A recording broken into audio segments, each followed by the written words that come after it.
on the air. Well, there's been a lot of talk about when it comes to the USOC building downtown, and the Colorado Springs Business Journal did some extra digging in that transaction that you can read all about in today's issue of the Journal. John Hazelhurst is here with more this morning, kind of a preview for us. We're talking a lot of numbers. What was the final number that you came up with when you did the digging into public records? Well, the bottom line, the transaction that took place was $19 million and change, another 60,000 or so.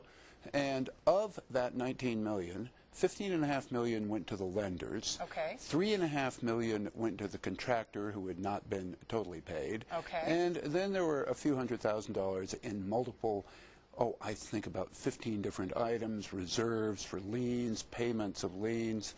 The bottom line was that the sellers got $0. So tell us, there were some interesting things going on as far as certain units of the building and then comparing that to other real estate downtown. Well, the USOC building has really six stories, and the ground floor and the basement were retained by the sellers. Now, the aggregate square footage of the ground floor and basement is maybe 28,000 square feet, most of it in the basement. Okay. This is by no means valueless space, but it's not worth a whole lot. The aggregate amount of indebtedness left over on those two floors is about $7.7 million.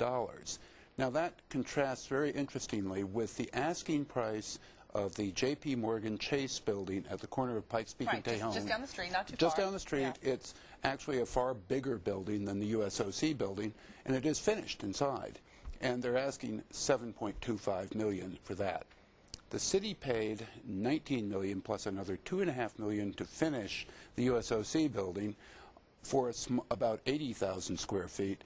One would think not have to be a real estate expert to kind of figure out the city didn't get the best possible deal. This is such a story that just keeps evolving and becomes more and more complicated. What does this mean for citizens here? I mean, why is this important for them to know and keep track of something like this? Well, I think that you have to look at the genesis of the deal.